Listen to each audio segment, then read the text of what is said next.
E o que você acha do Bitcoin em si, ô Bertuccello? Qual que é a sua visão ali do Bitcoin? Qual foi a primeira vez que você viu o Bitcoin, falarem de Bitcoin? Eu acabei conhecendo o Bitcoin em uma época que eu trabalhava num consórcio de exportação, Ah, sério? que era isso. Eu achei que eu tinha feito o melhor negócio da vida. Eu comprei a US$ 10 e vendi a 80. Caramba, você comprou Bitcoin a US$ 10 e vendeu a E 80? eu achei que eu tinha feito um ótimo negócio, mas enfim, águas Naquela passam. época você comprava o que? Não, eu comprei US$ 100 em Bitcoin e depois, só que assim, né? Você pagou. Aí você, 100, virou 800, né? você fala, meu, fiz o melhor negócio do mundo. Imagina se Segurasse, né? tivesse segurado. E aí, depois disso, passou muito tempo, acabei não estando mais no mercado de exportação, voltei, estudei os papers, tudo aquilo que foi trabalhado, a maneira com que é feita, e eu posso dizer o seguinte, olha, a ideia do Bitcoin, da maneira com que foi pensada, ela se tornará uma moeda global. Ponto. Por quê? Porque ela é multigeracional. Ela começou. Eu tô com 50 anos, você tem menos, mas o meu filho com 10, Já vai. ele já entende as moedas digitais como se fosse uma moeda. É. O último RAF vai acontecer 2120, uma coisa assim. Ou seja, nenhum de nós vai estar vivo aqui, mas todos vão conhecer o Bitcoin e seus netos vão estar falando: nossa, ainda bem que o Luan guardou aqui um Bitcoin Uma pra gente. Bitcoin? Porque isso daqui vai mudar a nossa vida. Então, assim, justamente por ser reserva de valor, no longo prazo, eu acho que o Bitcoin deixa de ser um criptoativo para ser uma criptomoeda. Porque dentro da lógica de uma moeda, pensando do ponto de vista Sim, econômico, né, acadêmico, você precisa ter o valor, ser divisível e ter o aluguel desse dinheiro, que é os juros. sim. E hoje essa perna ainda falta. Porque você não tem um ecossistema formado, mas que vai se formar. Em algum momento, se a gente pensar o Trump colocando o Fed o direito de ele ter o Bitcoin como reserva. Cara, o Vai Fed, explodir. se ele mexer 1% das suas reservas em Bitcoin, a escassez vai ser tão grande que de 100 mil ela vai para 250 mil. Em pouco tempo, né?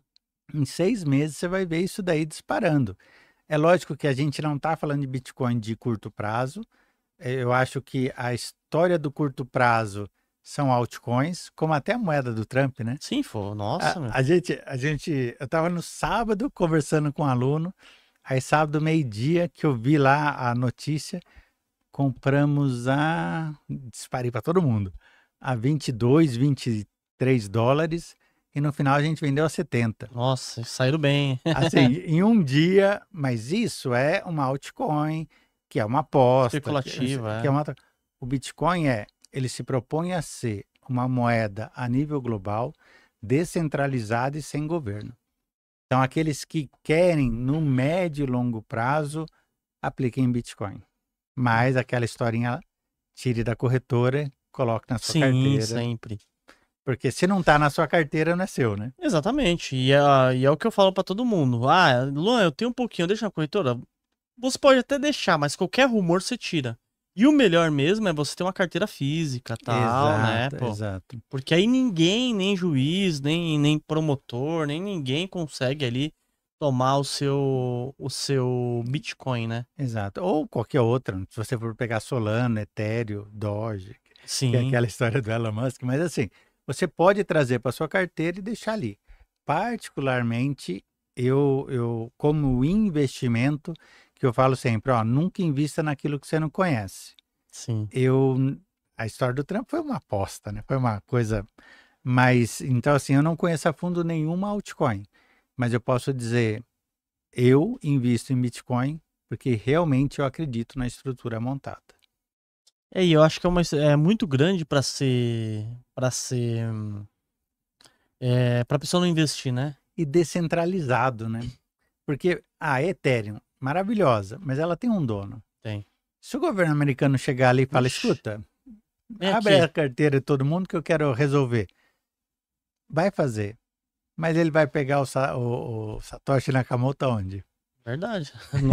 A gente nem sabe se ele tá vivo. E outra, né? Se ele tivesse mesmo vivo, ele teria movimentado alguma coisa das carteiras dele, né? Que é muita grana, né? Tem uma carteira que tem 1 milhão de Bitcoin. 1 milhão de Bitcoin, isso daí já tornaria ele um dos homens mais ricos do mundo. E a Exatamente. estimativa é que ele se torne o homem mais rico do mundo e ninguém sabe quem é. Exatamente. Então, assim, é essa reserva de valor que em algum momento as pessoas vão começar a mudar. E se você for pensar de uma geração para outra, você vai falar, por que não? É lógico que na minha maturidade lá atrás de ter comprado e ter vendido e achei que fiz um ótimo negócio vezes 8, enfim. É por isso que eu compro Bitcoin e eu não vendo, meu. Eu compro, tô comprando, não vendo, compro sempre um pouquinho ali, sempre é bom ter. E é o que você falou, né? É aceito no mundo todo, né? É. Se você falar pra qualquer pessoa, Bitcoin, a pessoa vai falar aceito. É Sim. só mandar na minha carteira aqui, né? Exato, vou, E confiro, tal. deu certo. É. Então, sim, invista em Bitcoin. Lógico que moderação, entendendo o processo. Eu acho que ele entra muito naquele conceito do Taleb de antifrágil, né? Então, você poderia falar assim, ó, entre 5 e 10% da sua carteira de antifrágil, onde pode estar Legal. o Bitcoin, eu acho saudável. Eu acho que é uma coisa que, Essa estratégia é boa demais, né? com certeza. É a estratégia Barbell, né? Sim. Ela entra como a estratégia Barbell, né? Ô, Bertolli, tem um catalisador que pode fazer os Estados Unidos explodir em questão de economia, que é Tem o... Você contou pra mim aqui nos nos bastidores. bastidores aqui, eu queria que você falasse pro pessoal, hein? Nossa, isso é muito legal, ó. Primeiro vale lembrar a figura do Elon Musk hoje fazendo Sim. parte do governo e vale lembrar o que ele fez como empresário, Ah, né? verdade. Então você tinha lançamentos de foguetes da NASA que custavam centenas de milhões. Agora ele lança foguetes mais eficientes por dezenas de milhões, ou seja, 10 vezes mais barato. E esse cara que ficou milionário reduzindo custos está num departamento que eles chamam de Doge, né? É. Que lembra um pouco a altcoin, mas a lógica dele é o seguinte, ó. Nós temos uma meta, economizar $1 trilhão da máquina pública americana. Então, daqui até, ou seja, 2025 até 2026, ele cortaria $1 trilhão de gastos. Nossa. O que isso Isso daí é significa? gastos, né? Gastos, exatamente. O Haddad não queria cortar 70 bi aqui, não sei o quê. Ele falou, vamos cortar $1 trilhão em aumento de eficiência. Se isso acontecer, porque qual que é o grande tendão de Aquiles dos Estados Unidos? Bom, exército não é porque tem o maior do mundo. Recursos naturais não é porque é o segundo país com maior recurso natural do mundo. O mercado consumidor nem precisa falar, né? O dólar, mercado global. Mas todo mundo fala Da dívida americana. Dívida americana vai se tornar insustentável. Em algum momento as pessoas não vão mais aceitar dólar. Eu duvido que isso aconteceria, porque as dívidas têm em todos os lugares. Daqui a pouco a gente fala da dívida da China, que você vai ver que o problema é muito pior. Mas, se ele cortar $1 trilhão de gastos, você vai ver pela primeira vez no último século que você vai ter uma diminuição da dívida americana. Se isso, uma pequena curva aqui e sobrando dinheiro, né, no corte de gastos e de impostos e fazendo aquela economia com liberdade bombar, meu amigo, pode investir lá, pode morar para lá, pode fazer qualquer coisa que os Estados Unidos vai explodir. A tal era de ouro que o Trump prometeu tem a ver com deixar as pessoas trabalharem, né? E mais, fazer com que o governo não atrapalhe.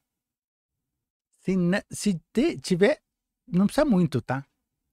Porque ela cresce exponencialmente, agora vai estar vai explodir em 31 trilhões de dólares, né? Que está em 122% do PIB, e vai chegar a 136, que vai ter de novo aquela história que trava, não trava. Mas está todo mundo fazendo isso. Aí você tem dois movimentos. Queda de juros do Fed, que vai ajudar gastar menos. menos com a dívida, e Se você tiver um corte de gastos de 1 trilhão, você está falando o seguinte, ó, como se fosse quase que um exército americano, né, de gasto militar, Nossa. que é gasto na burocracia americana, que vai deixar de existir. E aí eu digo para você, o dólar não vai ser apenas a moeda global, mas vai ser a maior reserva de valor desde o Tratado de Bretton Woods, lá em 1945. E é só pensar na economia americana de 45 a 60, que teve os baby boomers, né? Que os Estados Unidos Sim. se tornou os Estados Unidos, a gente vai ver isso de novo acontecer. E então você tá apostando fortemente nos Estados Unidos? Tá confiante com o Trump? Olha, do ponto de vista econômico, se você vê qualquer sinal desse, eu colocaria minha alma aplicada lá. Sim. Hoje eu aplico nos Estados Unidos, por quê? Porque entre os países é aquele que me dá maior segurança, né? Você vai aplicar na B3 ou em Nova York? Não tem que pensar, né? Agora, se você vai aplicar em moedas, você aplicaria no dólar ou na moeda chinesa ou moeda dos BRICS, aquela história. Quando você pega toda a dívida do país, contando Estado, empresas e pessoas, eu até peguei o número aqui, deixa eu ver se eu... Para não falar, tipo assim, não era esse número. Que aí sempre chega o pessoal, não, é vírgula, não sei o quê. Isso, então vamos lá, ó. Todas as dívidas entre governo, empresas e a dívida de pessoas físicas, principalmente imobiliárias, nos Estados Unidos representa 252% do PIB. Da China, 291. A sociedade chinesa deve muito mais do que a sociedade americana, sendo pobre, e a americana sendo rica. Olha Então, aí. sabe quando a China vai passar os Estados Unidos ou quando você vai trocar dólar por yuan? Eu nunca. Nunca. Não tem, né? Além de ser centralizado, além de você não ter liberdade, você ter um partido comunista que manda em tudo, Ninguém vai confiar, igual você falou, ninguém confia na moeda, né? e a estrutura social hoje, ela é muito mais delicada, principalmente por causa da crise imobiliária na China, do que nos Estados Unidos. Então, pessoal, que quer aplicar na moeda dos BRICS, corre. Como é que é? É cilada, Bino, né?